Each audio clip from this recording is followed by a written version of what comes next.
My name is Maria. Life was plodding along the same old routine until one rainy Tuesday changed everything. I was holed up in a cozy corner of Joe's cafe, nursing a hot coffee and trying to shake off the chill. The rain was relentless, and I hoped it would wash away the funk I was in after a tough critique in my fashion design class. The bell above the cafe door jangled, and in came this guy, soaked from head to toe. He looked around, a bit lost, then chose the table right next to mine.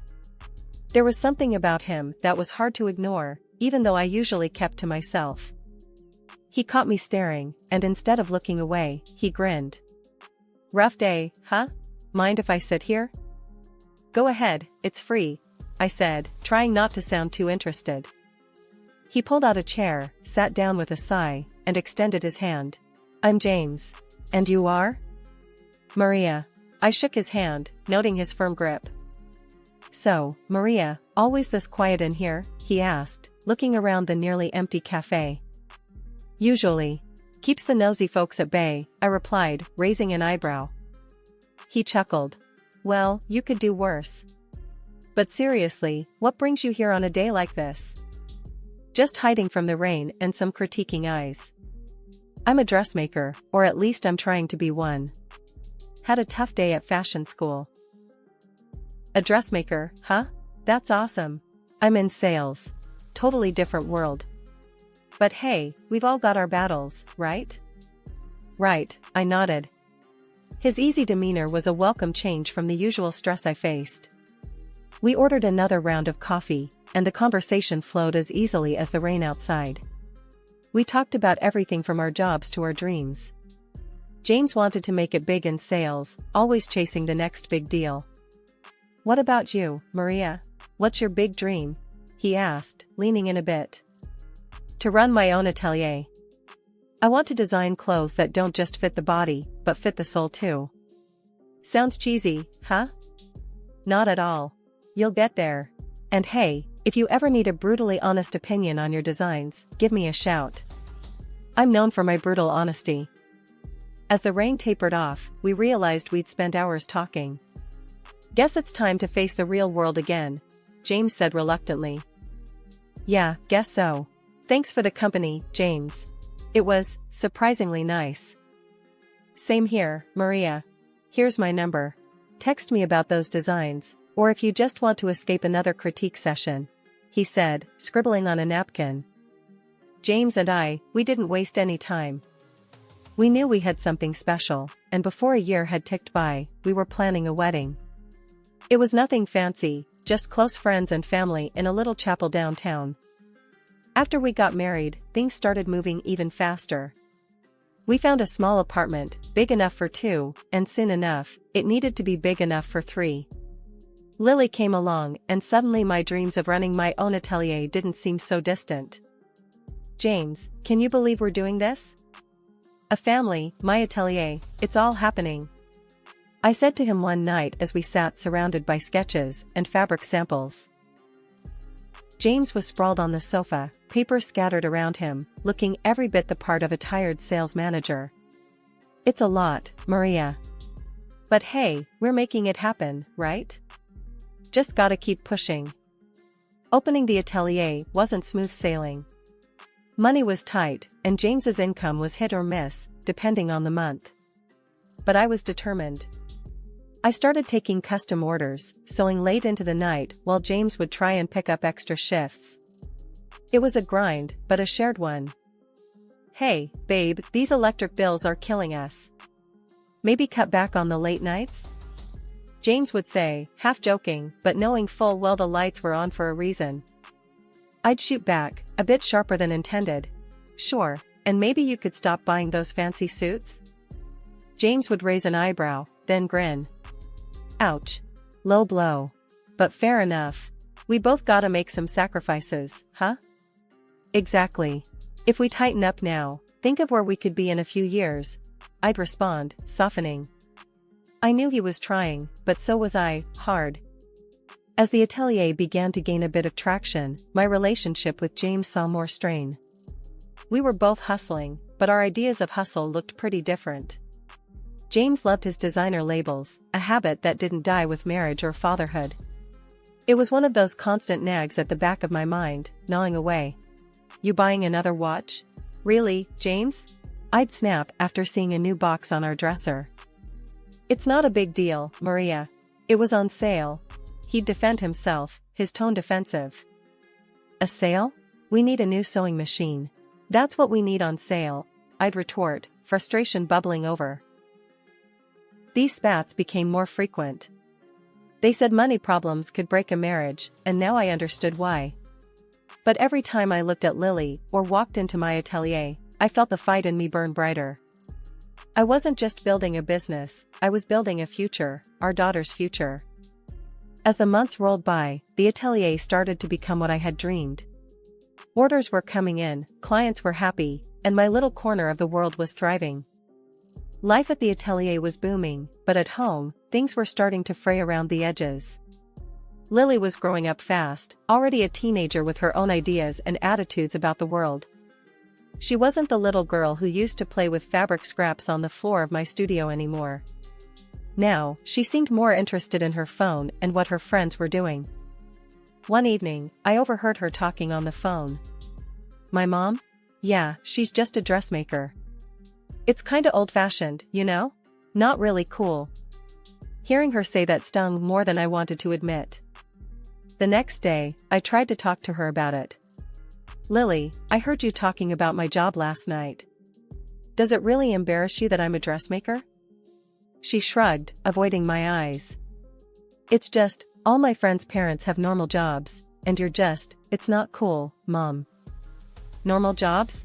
Lily, what I do is a profession. It's how we manage to live comfortably. Don't you think that's important? I was trying to keep my voice even, but it was hard not to feel hurt.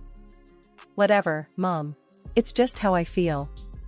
She walked away, her words hanging heavy between us. James's spending habits didn't help matters. Every month, there seemed to be new charges for clothes or gadgets he didn't need. James, we talked about this. We need to save, not spend. Especially on things we don't need. Come on, Maria, I work hard. I should be able to enjoy the fruits of my labor. It's not like I'm blowing through our savings. He brushed off my concerns with a wave of his hand. But it's not just about you, or even us. It's about Lily, about her future. We need to be thinking long-term. My voice was rising, frustration boiling over. All right. I get it. I'll cut back. James's reply was quick, an attempt to end the conversation more than a promise to change. Then there were the moments with Lily that felt like trying to talk to a stranger. Lily, you used to love coming to the atelier. Don't you want to help me out anymore? I asked her one Saturday morning, hoping to reconnect. Mom, that was when I was a kid. I'm not interested in that stuff anymore. She barely looked up from her phone. I sighed, feeling the rejection. You know, I built all this for us, for our family. I thought you'd be proud. Mom, it's just not my thing, okay? Her tone was dismissive, and it felt like a door slamming shut. One day, scrolling through Lily's phone while she was doing homework, I stumbled across a photo that made me pause. It was Lily and an unfamiliar young woman, both smiling at the camera. Lily, who's this with you in the picture? She glanced over, her expression shifting to discomfort. Oh, that's just my friend's mom. But it didn't stop there. Lily started spending more time with James, often out of the house.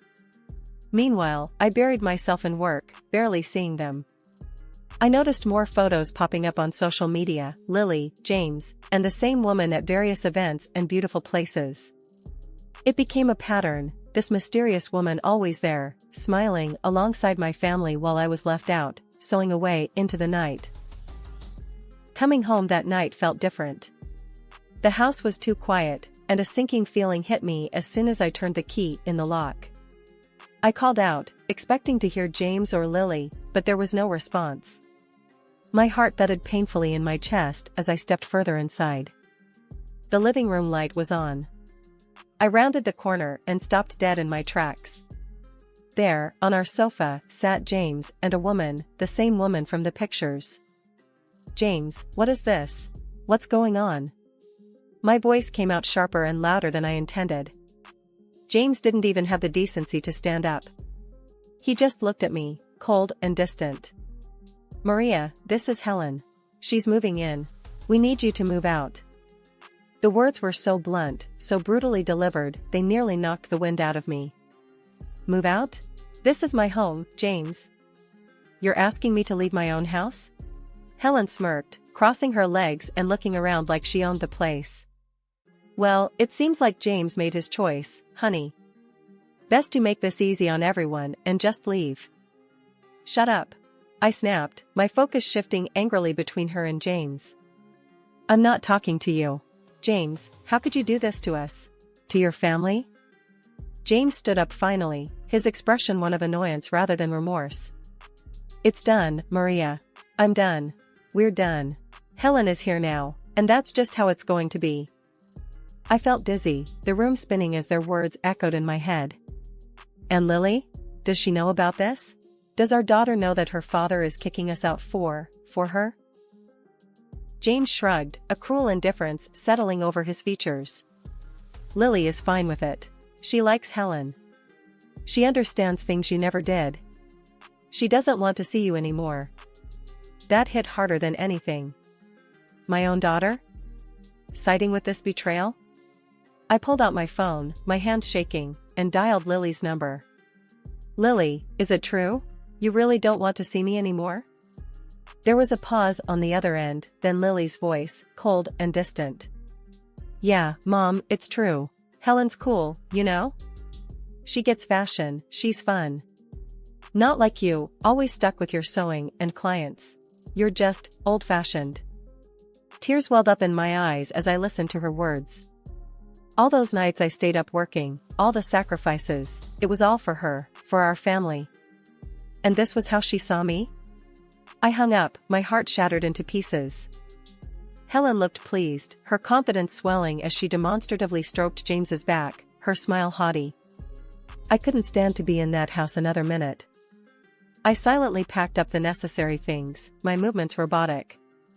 As I walked out the door, the sobs I had been holding back broke free. The drive to the hotel was blurry through my tear-filled eyes. Sobbing with resentment, I checked into the hotel, feeling lost and betrayed. I woke up in the hotel room feeling like I'd been run over. My head ached from crying, and my eyes were so swollen it hurt to blink. My phone buzzed with a message from Anna, my best friend who worked at a law firm. She had heard about the breakup and was checking in. Meeting Anna at a nearby cafe, I tried to compose myself, but as soon as I saw her concerned face, the dam broke again. Maria, oh my God, are you okay? What happened? Anna reached out, her voice full of worry as she grabbed my hands across the table. I shook my head, my voice a whisper. James, he's with someone else. Told me to get out of our home. And Lily, she's siding with him, Anna. Anna's face hardened. That's just cruel, Maria. You don't deserve any of this. You need to fight back, and I know just the person who can help. I blinked, taken aback. A lawyer, you mean? Yes, the best divorce lawyer in the city. I've seen him in action, Maria. He's tough, smart, and he doesn't let anyone push his clients around. I'll call him right now if you want. Do you think I can afford him, though? With everything going on? Anna waved off my concern. He's worth every penny, and I'll help you with the costs if it comes to that. No one messes with my best friend and gets away with it. Encouraged by her fierce loyalty, I nodded. Okay, call him. I want to see James regret what he's done to me and Lily. Anna quickly dialed and spoke briefly with someone on the other end. After she hung up, she smiled. He can meet us tomorrow. He said to bring anything that might help your case. The next day, meeting the lawyer felt like stepping into a new chapter. His office was stark but impressive, and his handshake was firm. Mrs. Richardson, I've been briefed by Anna. I assure you, we're going to sort this out. Now, tell me everything. As I recounted the details, the lawyer took notes, his expression growing more intense. Your husband's actions constitute not only infidelity but also financial betrayal. We can fight for not only your marital home but also adequate support for you and your daughter. Thank you. I just want what's fair. For me and my daughter. Of course. Now, about your financial situation, do you know if your husband has been diverting family funds for his affair? I don't know. I've been too shocked to look into it. We'll get on that right away. If he's been using marital assets to fund his lifestyle with this other woman, that strengthens your case considerably. After the meeting, I went straight to the bank to pull up the bank statements the lawyer requested. My heart sank as I scrolled through the numbers. The savings account that I had earmarked for Lily's education and our retirement was nearly empty. Transactions showed payments for jewelry, expensive restaurants, and trips, none of which were for me or Lily. I gasped, the realization hitting me hard. I had been robbed blind. Back at the lawyer's office, I showed him the statements, my hands trembling. Look at this. It's all gone. He spent it all. The lawyer's eyes narrowed as he reviewed the documents. This is outright theft, Maria. We will definitely get this back. He's not going to get away with it. Before the courtroom drama even began, my lawyer tried to ease the tension and the potential fallout by offering to conclude a settlement agreement. He thought it might be best for everyone, especially Lily, to avoid the spectacle of a trial. But James flatly refused. He was convinced he could win in court and wouldn't budge. I had a heart-wrenching meeting with James and Lily right before we were set to appear in court. During this meeting, Lily dropped a bombshell. I want to live with Dad and Helen, not you, Mom. James and Helen laughed, their happiness piercing my heart like a dagger. It was excruciating to hear, but I swallowed the pain and told her. I respect your decision, Lily. The air in the courtroom was thick with tension as I walked in, seeing James sitting confidently with Helen and Lily by his side. My lawyer gave me a reassuring nod as we approached our table, ready to face whatever came our way. Remember, stay calm and stick to the facts, he whispered as we sat down. The judge entered, and the room fell silent. We are here to address the dissolution of marriage between Maria Richardson and James Richardson. Mrs. Richardson has also brought forth claims of financial mismanagement. We will proceed with the opening statements. James's lawyer was the first to speak. Your Honor, we contend that Mrs. Richardson's claims are exaggerated. My client has been a good husband and father, and any financial issues were mutual decisions. We seek a fair division of assets and primary custody of their daughter for Mr. Richardson. His words made my blood boil, but I kept my face neutral. My lawyer stood, his voice clear and commanding. Your Honor, we will demonstrate that Mr. Richardson not only committed adultery but also deliberately misused family funds, significantly harming Mrs. Richardson and their daughter's financial security. We seek the marital home, full custody of their daughter, and appropriate financial restitution. The evidence presentation was grueling. I watched as bank statements, receipts, and photos were displayed, each one a stab at the life I thought I had. James squirmed, his discomfort visible, especially as the receipts from jewelry stores and luxury hotels were shown, none of which were for me or with me. The turning point came when my lawyer presented a series of messages between James and Helen, clearly detailing their affair and his spending on her. The evidence was damning, and even James's lawyer seemed to falter. Mr. Richardson, can you explain these messages? My lawyer asked, his tone cool. James stuttered, his facade crumbling. It was just a fling. It didn't mean anything. I wasn't using family funds for. Your Honor, the bank statements disagree. My lawyer interjected, showing the court the detailed transactions that James couldn't explain away. In his closing statement, my lawyer was resolute. Mrs. Richardson trusted her husband to honor their shared life and responsibilities. Instead, she and her daughter were betrayed. We ask for a ruling that reflects the gravity of Mr. Richardson's actions. James and Helen were silent as the courtroom buzzed around them. The judge nodded, taking in all the information before adjourning the session. The courtroom was packed on the day of the final hearing, the air heavy with anticipation. I sat there, hands folded in my lap, trying to keep my nerves in check. James, Lily, and Helen were on the other side, looking confident and smug. The judge cleared his throat and began reading the decision. In light of the evidence presented, I am awarding the marital home to Mrs. Richardson, along with financial compensation from Mr. Richardson for the misappropriation of family assets. My heart leaped with a mix of relief and victory, but the most crucial part was yet to come. The judge continued. Now, regarding the custody of the minor child, Lily Richardson. James interrupted, standing up with a sneer. Your Honor, my daughter has expressed her desire to live with me and my partner, which means Mrs. Richardson should be paying us child support for her maintenance. There was a murmur in the courtroom. I felt a cold wave of fear, but before I could say anything, Lily stood up. She looked straight at the judge, her voice clear and strong. I've changed my mind. I want to live with my mom. I've realized my dad used the money my mom saved for my education. I was wrong before. My mom is the best. She's smart and modern, and I want to be with her. The courtroom fell silent. James's face dropped, his smug smile wiped away in an instant. Tears of happiness and relief rolled down my cheeks as I listened to Lily's words. The judge nodded, looking impressed by Lily's courage. The court respects the minor's wishes. Custody of Lily Richardson will be granted to Mrs. Richardson. Furthermore, Mr. Richardson will provide child support payments. James slumped back into his seat, defeated. The judge concluded the proceedings, and as we walked out of the courtroom, I pulled Lily into a tight embrace. I love you so much, Lily. I'm so proud of you. As we exited, we saw James and Helen arguing heatedly. Helen's voice was shrill as she berated him. I don't need a loser who's broke. I'm finding someone who can actually provide for me.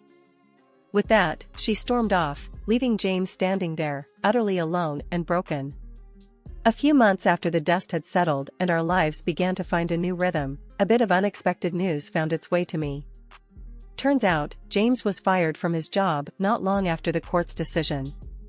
He struggled to find work for a good while, which was something I heard through the grapevine. When he finally did land a job, it was as a handyman. The days of fancy suits and expensive shoes were behind him. With that chapter behind us, life in our new home felt like waking up to a new world. Mom, I was thinking. Lily started, her spoon clinking against her cereal bowl. Why don't we do something big with the atelier? Like, really shake things up? I smiled, sipping my coffee. What do you have in mind? Maybe we could start online classes, teach people how to sew and design. Share what you've taught me. It could be a whole new part of our business, she suggested, her eyes bright with excitement. As we talked, the seeds of our new project took root. We spent the weekend mapping out our ideas, turning the atelier into a buzzing hub of creativity and innovation. The next few months were a whirlwind. We launched our website, and the response was overwhelmingly positive. People from all over signed up for classes, eager to learn from us. The sense of community was palpable, even through the screen. Our lives had settled into a comfortable rhythm, filled with fabric swatches and video tutorials. The atelier was thriving, and so were we. But something was still missing, and I knew exactly what it was. One sunny afternoon, I broached the subject with Lily. How would you feel about moving to a bigger place? Somewhere with more space for both our home and the business? Lily's eyes lit up. Really? Could we? I've been saving up, and with the business doing well, I think it's the perfect time. We could use a fresh start, don't you think? Absolutely, Mom. Let's do it, she agreed without hesitation. So, we began house hunting, eventually finding a charming little house in the suburbs, with plenty of room for both our living quarters and a spacious new atelier. Moving day was a flurry of boxes and laughter, the excitement palpable as we set up our new home. The house quickly filled with new memories, every room echoing with our laughter and dreams. The atelier, now twice the size of our old one, became a local hub for aspiring designers and hobbyists alike. Looking out over our new beginning, I knew we had finally found our place in the world. It wasn't just about surviving, it was about thriving, about making each day count.